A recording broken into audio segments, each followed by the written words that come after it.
life cycle of mosses. So you will understand the paragraph of NCERT very nicely. So let me start with the life cycle of mosses.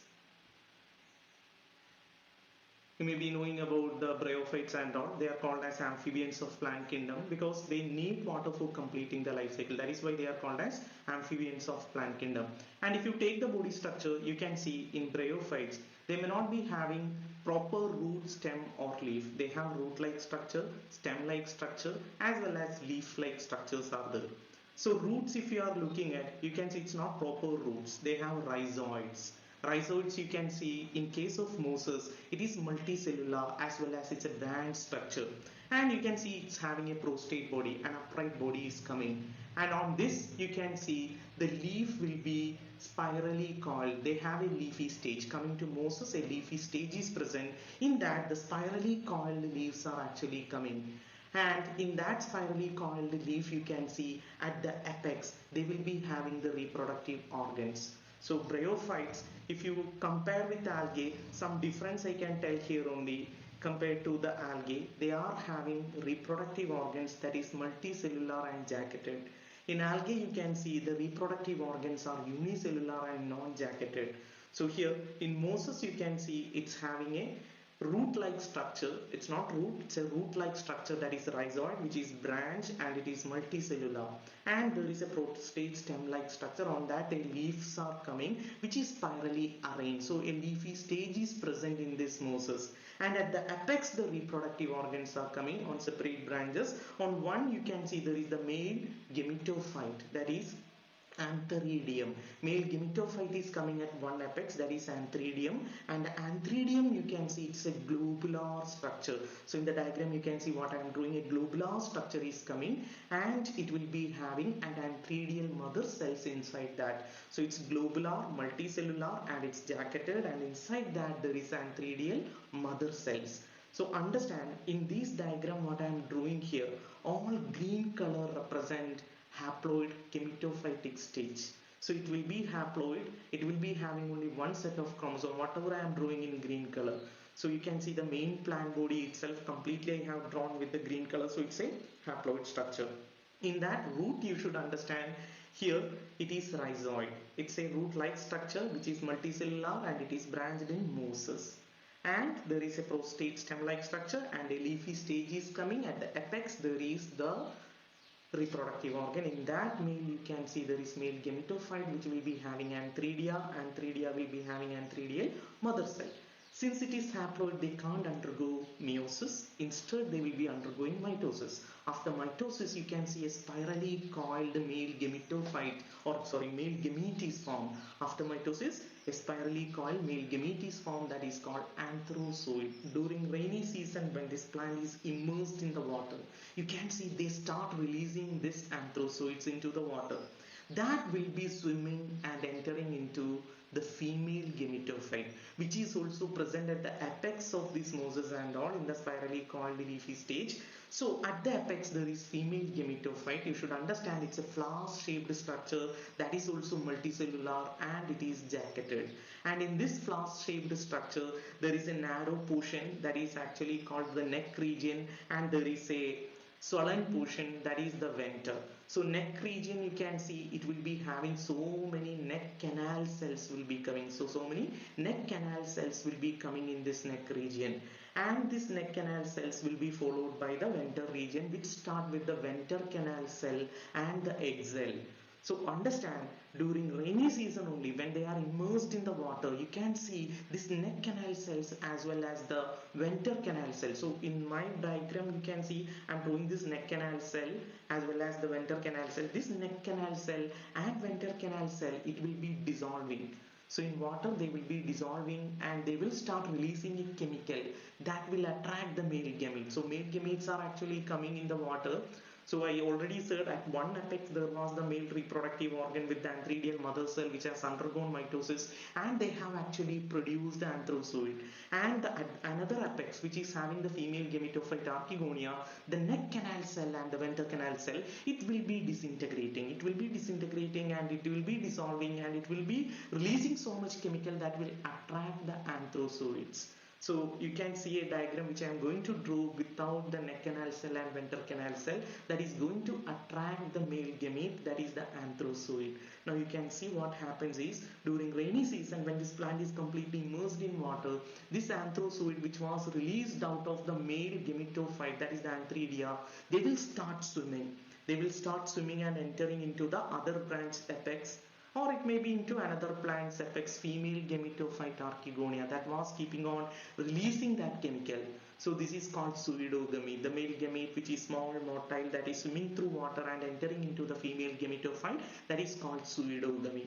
Within pseudogamy, it is followed by, you can see after this what happens is, they will be fertilizing the egg that is inside the archegonia. The egg inside the archegonia will undergo fertilization, that is isogamy, which will result in the diploid zygote. So you can see a diploid zygote will be formed inside the archegonia. Here I will be drawing a diploid cell in yellow color. So whatever I am going to draw in yellow in my diagram, it will be representing the diploid sporophytic stage. So here zygote is the first sporophyte that is produced. So first cell of sporophytic generation or spore producing generation in this mosses, you can see that is zygote. And zygote which is inside the female gametophyte, that is archegonia, at the apex of one branch, there it will undergo, by sitting at that location, it will undergo mitosis.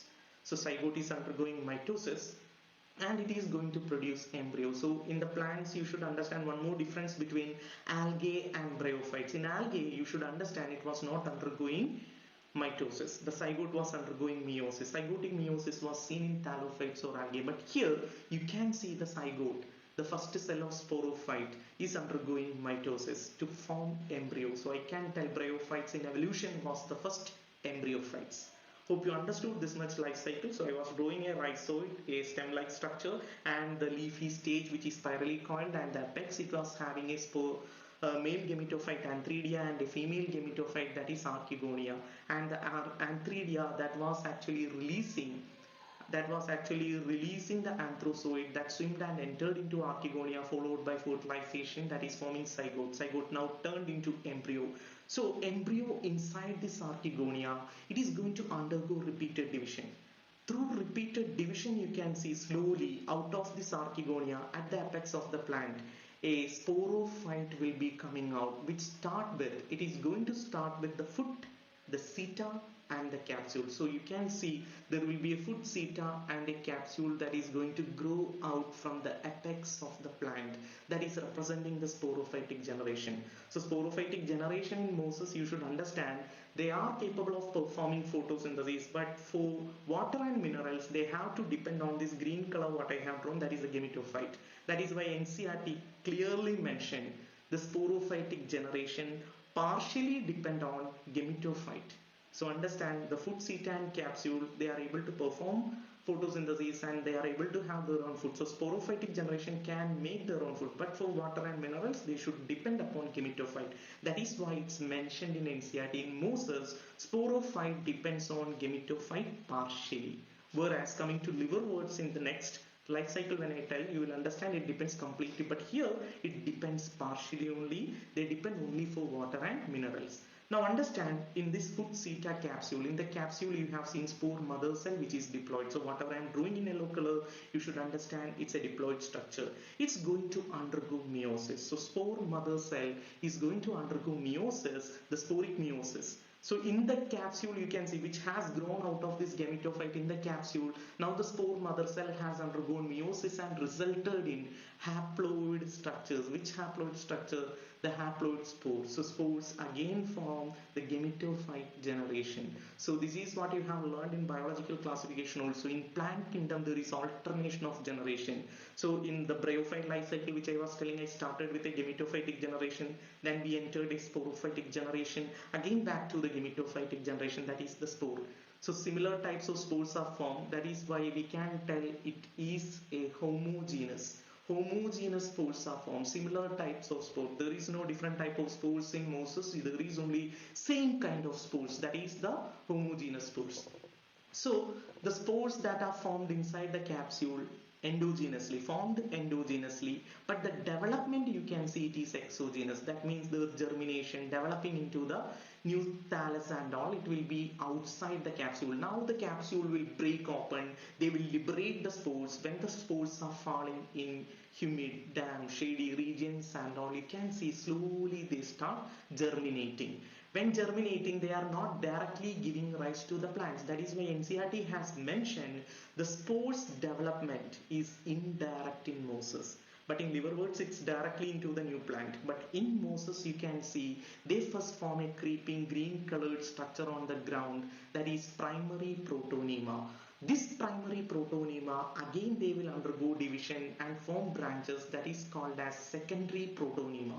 So like that you can see they are passing through different stages before making the new plant. That is why NCERT mentioned it clearly, the development of spore is indirect. It's not direct, it is indirect. They have formed primary protonema, they have formed secondary protonema, and this secondary protonema will be undergoing fragmentation and budding. You can see they will be undergoing first fragmentation. They can split into pieces, each piece can grow into a new plant body, or else they will form buds. That buds will detach and form a new plant body. So understand, the secondary protonema of mosses can undergo fragmentation or budding in order to form a new plant body. Now you look at this entire diagram, it has gone through each and every lines of NCERT. So this diagram is enough to answer so many MCQ questions, so you can use this diagram.